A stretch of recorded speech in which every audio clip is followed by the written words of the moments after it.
വസു വ്ളോഗ്സിൻ്റെ പുതിയൊരു വീഡിയോയിലേക്ക് എല്ലാവർക്കും സ്വാഗതം. നമ്മൾ ഇന്ന് തയ്യാറാക്കാൻ പോകുന്നത് അമ്മയുടെ സ്പെഷ്യൽ കയ്യപ്പമാണ്. അതിനായിട്ട് നമുക്കൊരു പാത്രത്തിലേക്ക് കുറച്ച് ഗോതമ്പ് പൊടി എടുക്കാം. ഇതിലേക്ക് പാകത്തിന് ഉപ്പ് ചേർത്ത് കൊടുക്കണം. ഇനി നമുക്ക് തേങ്ങ ചിരകിയത് കൂടെ ചേർത്ത് കൊടുക്കാം.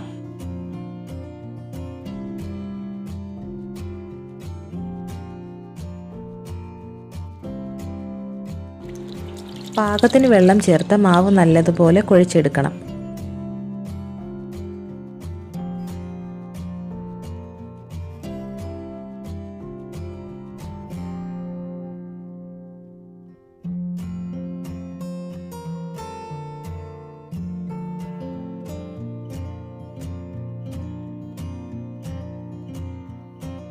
ഈ ഒരു പരുവത്തിനാണ് മാവ് കുഴച്ചെടുക്കേണ്ടത്.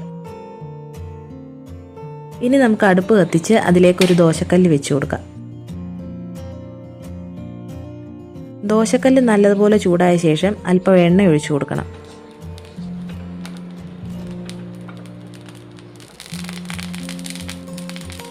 ഇനി നമ്മൾ തയ്യാറാക്കി വെച്ചിരിക്കുന്ന മാവ് ദോശക്കല്ലിൽ വെച്ചിട്ട് മൃദുവായിട്ട് ഒന്ന് പരത്തി കൊടുക്കണം. മാവ് പരത്തുമ്പോൾ കയ്യിൽ ഒട്ടി പിടിക്കാതിരിക്കാൻ ഇടയ്ക്കിടയ്ക്ക് വെള്ളത്തിൽ കൈമുക്കണം.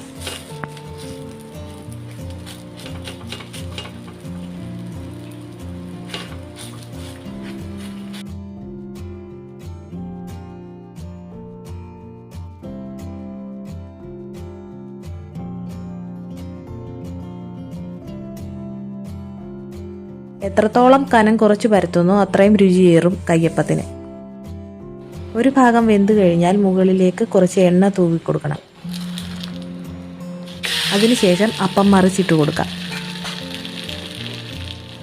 ഇരുവശവും മൂക്കുന്നത് വരെ തിരിച്ചും മറിച്ചും ഇട്ട് കൊടുക്കണം. സ്വാദിഷ്ടമായ കയ്യപ്പം ഇവിടെ തയ്യാർ. എല്ലാവരും തീർച്ചയായിട്ടും ഇതൊന്ന് ട്രൈ ചെയ്ത് നോക്കണം. പുതിയൊരു വീഡിയോയുമായിട്ട് ഇനി വീണ്ടും കാണാം.